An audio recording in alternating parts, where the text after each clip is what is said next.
الحمد لله رب العالمين والصلاة والسلام على سيد الأنبياء والمرسلين وعلى آله وأصحابه أجمعين.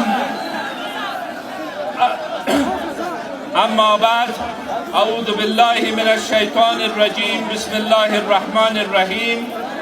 إن الله وملائكته يصلون على النبي يا أيها الذين آمنوا صلوا عليه وسلموا تسليما.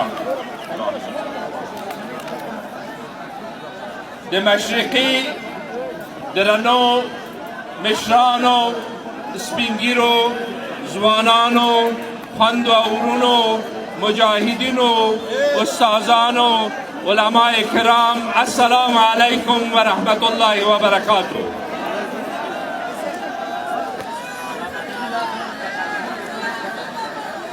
اول سر د افغانستان شهیدان روح ته دعا کوو او د هغوی کورنۍ ته تسلیت وایو. نن ماته د افتخار او د ویاړ ځای ده چې د مشرقي د درنو قومونو خلکو او ولسونو په محفل کې ګډون کوم د ثبات او د همپالنې ټیم په مشرتابه او په استازیتوب. ستاسو د دغه تودې احساساتو څخه مننه کوم. تاسو څخه د زړه له کومې مننه کوم. تاسو د 2 بجې د سهار نه را په دې خوا همدلته ایسار شوي یاست. تاسو د حوصلې په خاطر تاسو څخه مننه کوم.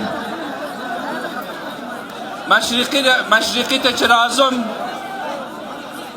د مشرقي امنیتي حالات ما ته معلومه ده، متاسفانه چې امنیتي اوضاع ښه نه ده. خو اوس په یو 2-3 ټکو باندې متمرکز خبرې کوم او تاسو وخت هم زیاته نه نیسم. په مشرقي کې د خپلسرو عملیاتونو مخنیول او د ملکي تلفات مخنیوي کول. موږ په خپل امنیتي ځواکونو باندې باور لرو، په خپل ولسونو باندې باور لرو، او ځکه چې د همدې خاطر وایم د امنیتي انډیوالانو ته چې هېڅ خلک پرېږدي په خپل حال. خلک پرېږدي چې خپل احساسات وښیي، دوی پوهېږي او کار. تاسو خلکو سره کار مه لرئ.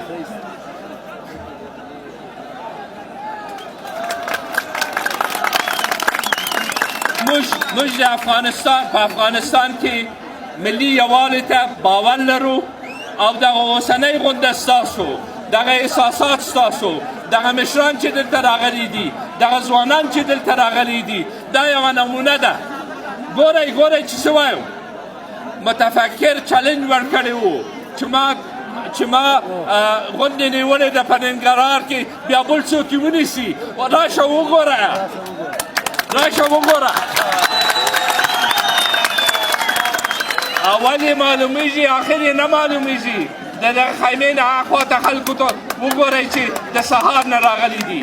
دا د ستاسو د احساساتو څخه مننه کوم. ستاسو د قدردانۍ نه منندوی یم. دا اسانه خبره نه ده. یو سپینګیري پلار هلته ناست ده. راشه پلاره، راشه کاکا، دا کاغذ دې ورکړه. ودرېږه دلته. دغه یې د زوی عکس ده، د ملي عسکر، د ملي اردو عسکر چې شهید شوی ده د وطن او د خلکو د دفاع په خاطر. ده ته هم تسلیت وایم. دغه یې ستاینلیک ده.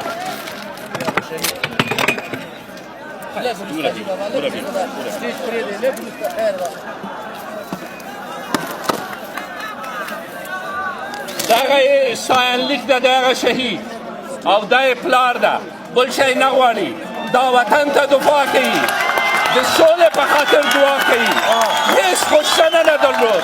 وایي چې ویاړم په خپل زوی، خو ته وپوهېږه چې زوی مې شهید شوی ده د خدای په خاطر او د وطن د دفاع په خاطر. خدای دې وساته پلاره. چیشه تیپوریاشه میگیری که باش زبدی احوالم خوش کنید.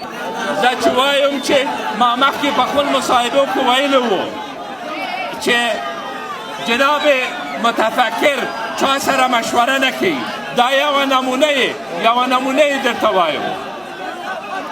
د تورخم مسله تاسو ته معلومه ده، د کرخې مسله تاسو ته معلومه ده چې دا یو لویه مهمه تاریخي او ملي مسله ده او په دې کې رئیس جمهور حق نه لري چې تصمیم ونیسي بې له مشورې څخه، بې له دې نه چې په حکومت کې مشوره کړې وي.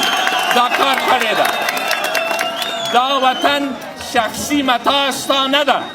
په دې وطن کې خلک قربانیان ورکړي دي. که نومونه د شهیدان یوازې دغه کسان چې دلته ناست دي واخلم ساعت نیسي، ساعت پکې تیریږي. دا وینه چې تویې شوې ده د افغانستان د دفاع په خاطر، د ایمان او عقیدې په خاطر، او ته راځې بې له مشورې، بې له دې چې دا صلاحیت ولرې، بې له دې چې صلاحیت ولرې. اووه ورځ پاتې یا لس ورځ پاتې انتخابات ته رئیس جمهور ډاکټر اشرف غني څه صلاحیت درلود؟ چا ورته دا صلاحیت ورکړی و چې د کرښې په هکله تصمیم ونیسي؟ هغه تصمیمونه چې د خلکو ملاتړ پکې نه وي هغه یې خلک نه مني او مشروعیت نه لري. او دا سړی وایي چې زه ځواب ورکوم او حساب ورکوم. را دې شي د ننګرهار خلکو ته، مشرقي خلکو ته ځواب ورکړي او حساب ورکړي. دلته د کونړ نه مشران راغلي دي، د ولس استازي راغلي دي، د لغمان نه راغلي دي، د نورستان نه راغلي دي او ټول ننګرهار همدلته حضور لري.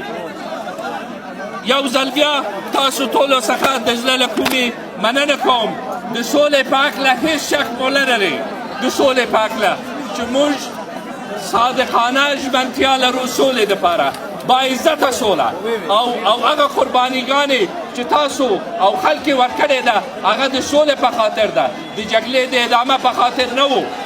انشاءالله چې ستاسو په پاکه رایه د ثبات او همپالنې ټیم ریاست جمهوري ته ورسیږي، هغه وخت ستاسو اصلي استازي، نه درواغجن استازي، نه فریبکار استازي، نه عوام فریب استازي هلته به اوسي. انشاءالله دغه ورځ راتلونکې ده. خپل رای په کار واچوئ. زه یقین لرم او باور لرم د دغه ځوانانو په همت، د دغه سپین ږیرو په برکت، د علماو په رهنمایي او ارشادونه او انشاءالله د شهیدانو د ارواحو په برکت په افغانستان کې سوله راځي. یو ځل بیا تاسو څخه مننه. ژوندی دې وي افغانستان. والسلام علیکم ورحمة الله وبرکاته.